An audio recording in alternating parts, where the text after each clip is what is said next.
Welcome back to Law and Crime, everybody. We're going to hit back on our live trials, but not quite yet, because we have a very exciting interview with a very special guest right now that we want to bring to you.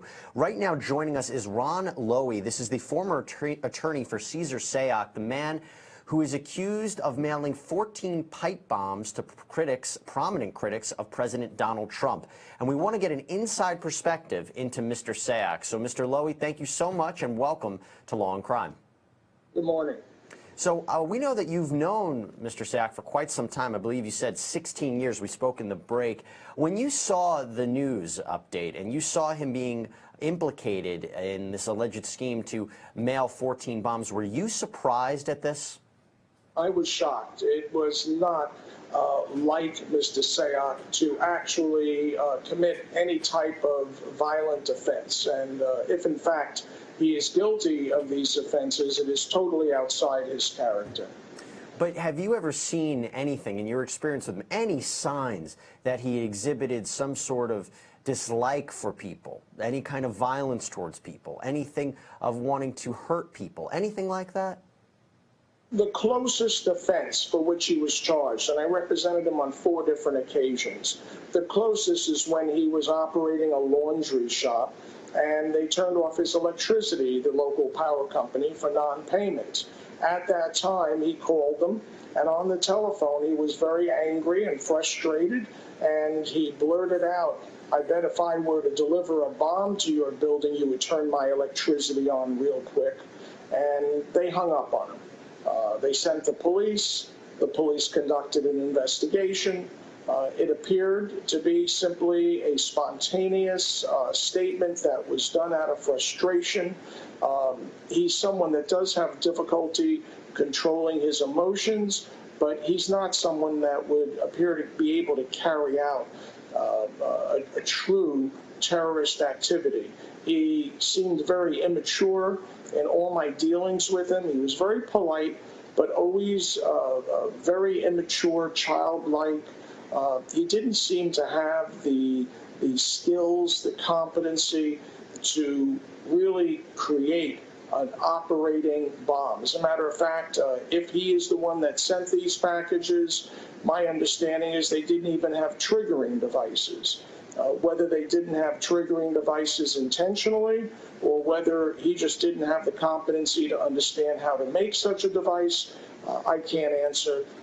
But it seems totally outside his character and behavior. He had no assault charges, no battery charges. They were possession of steroids, a phony identification card, the telephone threat, again, a very isolated incident and a first offense at the time.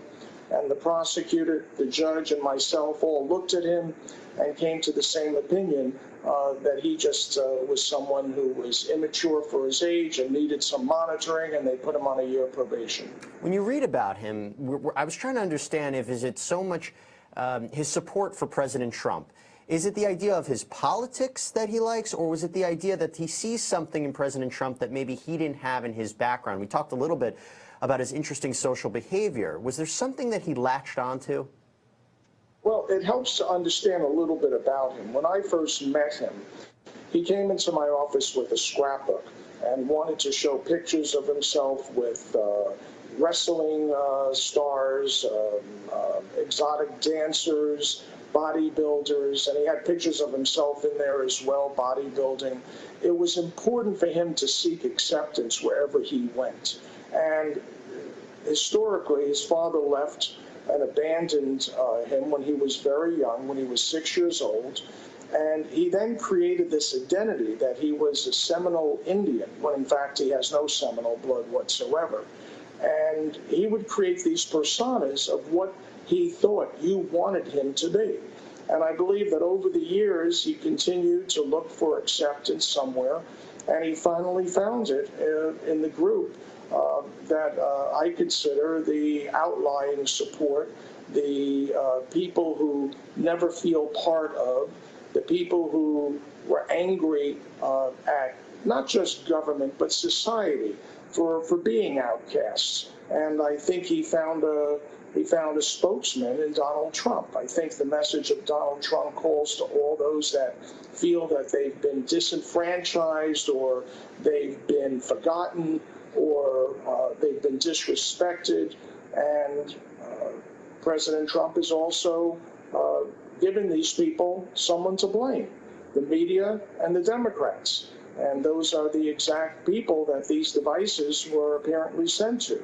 So it seems to me that he was missing a father and finally found acceptance and a father figure in Donald Trump. Now, if he is ultimately found guilty, and he faces a lot of different counts and up to 48 years in prison, do you believe that he intended to hurt anybody, or was it more to make a statement, more to try to protect the image of Donald Trump, and that's what his goal was? I mean, as you said, he did make a threat in the past, but would he ever really carry it out? Was it more of a statement, and the idea of were these pipe bombs actually functioning becomes an issue in court? So I'm curious what you think, if he actually intended to hurt or kill anybody, if it's ultimately proven that he's found guilty in court. I have trouble believing that he ever intended to hurt anyone. None of these devices were operable. There's been no evidence to suggest that he ever attempted to purchase or use triggers, or that triggers, detonating devices were actually found. Now, keep in mind that we've only heard newspaper and media reports that come from statements of government officials, and discovery has not been produced yet. No evidence has been viewed by any defense counsel. I'm simply going under the presumption that if the government is correct and they do have the evidence that he sent these devices, that if that's true, I don't believe he actually intended to hurt someone, but I believe he has a distorted perception of reality as to what are acceptable boundaries of behavior. Well, one of the things that he can't ignore is that his name has now been plastered everywhere. Everybody knows who he is. What do you think he thinks about that? The fact that his name has now become a household name and everybody is thinking of him one way or another. It would be interesting to know. He has an unusual way of looking at the world, and I'm not sure it was massive publicity that he desired. I think all along, all he really wanted was an intimate relationship with someone, to feel close to feel connected. And among some of the Trump supporters, among some of the racist and very extreme supporters, I think he found some acceptance. And I wouldn't be surprised to learn that he had been manipulated in some way by others, because he has more of a follower personality than a leader personality. A lot of the claims being made by the government are somewhat inconsistent with the behavioral characteristics of Mr. Sayoc, as most people are familiar with him. The idea, and you mentioned it earlier, how would he be able to know to make bombs? The other idea, how did he know where some of these prominent officials lived? Do you have any concept of that aspect of the case? And again, nothing has started yet. The trials haven't started yet. But the idea of that concept, how did he know where anybody would live? I always found that fascinating, that one factor. Well, I did read one article, and again, I don't know the reliability of the source, but it said that the government had found on one of his computers or phones photographs of some of the spouses and driver's licenses of the famous individuals. And while a U.S. senator or law enforcement officer's identification material is usually shielded from the media, it would be an interesting way of getting that information by looking up a relative in the same household. That would get you an address. But even following along that line, one of the things that the government opined on was that there were misspellings in some of the addresses and names.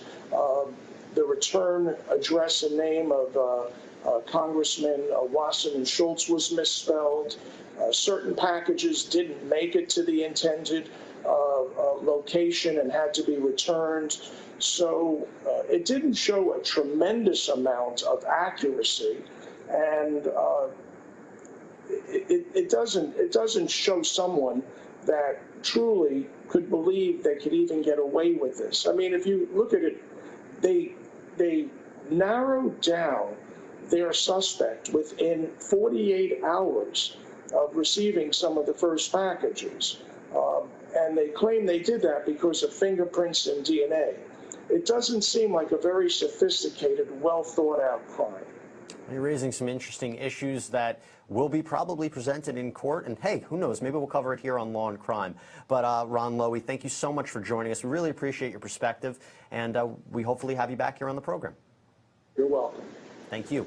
Okay, everybody, here's what we're going to do. We're going to take a quick break. When we come back, we will be live in one of our trials.